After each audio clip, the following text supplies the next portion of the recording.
Dr. Noel here, and got something really exciting to share with you guys. I've put on the schedule our next community lecture, and it's scheduled for March 9th at 3 p.m.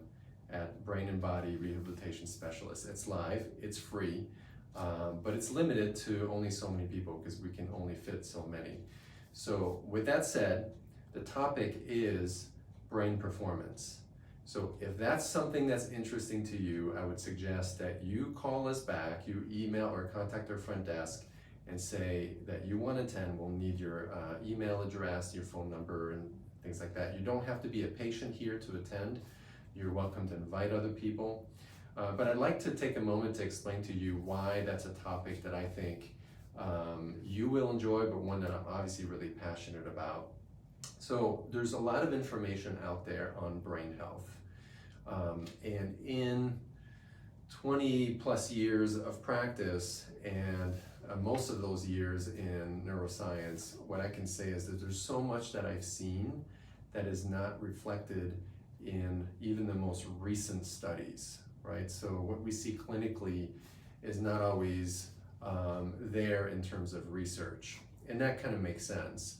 But I've learned a lot through that process, and I want to share with you what I've learned. And I'm going to give you a little bit of a tidbit of that. That'll be today's gem of the week.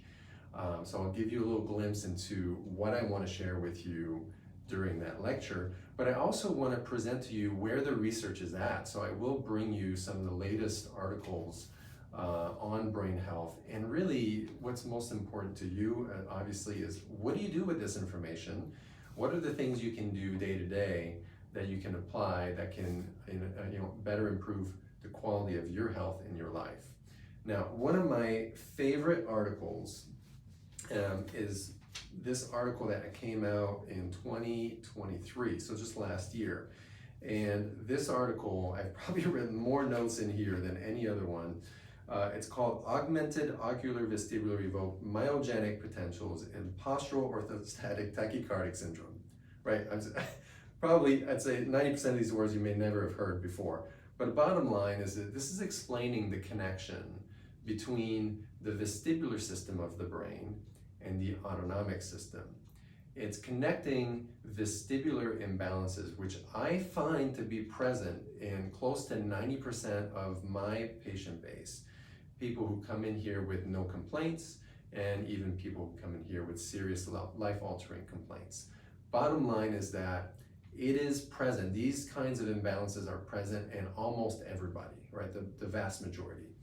The big question is, what is the impact of these even mild imbalances that many people don't even know they have?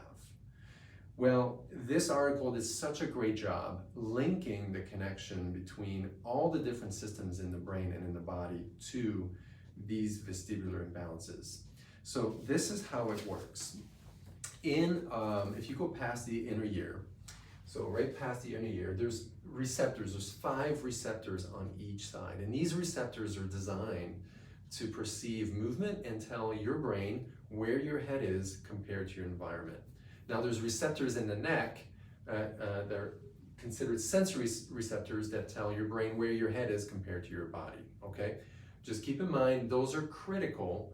Because what happens is when you change position or when you move in your environment, these are the receptors that tell your brain that we need to make a change in the cardiovascular system, a change in potentially other regions of the body so that, number one, the brain is getting enough oxygen. Now, if you start having some issues with these systems, then your brain is not going to get enough oxygen. And what happens there? Anything can happen. If your brain's not getting the oxygen it needs, this will translate into memory issues. It can translate into digestive problems. It can translate into low energy, fatigue, difficulty sleeping. I mean, all of those things. It doesn't matter what it is because the brain runs the show, right? It runs your life, your body. It is in charge of everything. And if you deplete oxygen to the brain, it impacts all systems. And so that's where we need to start. If you want to improve performance of your brain, we need to make sure that this foundational system, the vestibular system, the one that feels, perceives emotion, is perfectly in sync with the somatosensory system and the visual system. These are, we call them the big three, right? These big three are critical. We've got to sync these together, and they are not well synced. And I'd say, I would make the argument that about 90% of the population, and I've checked about 6,000 people in the past year and a half with this kind of testing.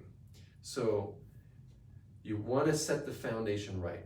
Then from that point on, you start building, right? This is a step that hardly anyone takes. So you may do particular exercises that you think are good for memory or good for different parts of the mind, but not set the foundation right first.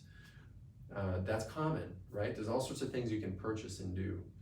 I'm gonna basically take the time to teach you what I've learned clinically and what I've learned through more recent articles that can truly make a big impact on your health in your life, starting with the brain. And that's what this course is about. And I hope to see you there.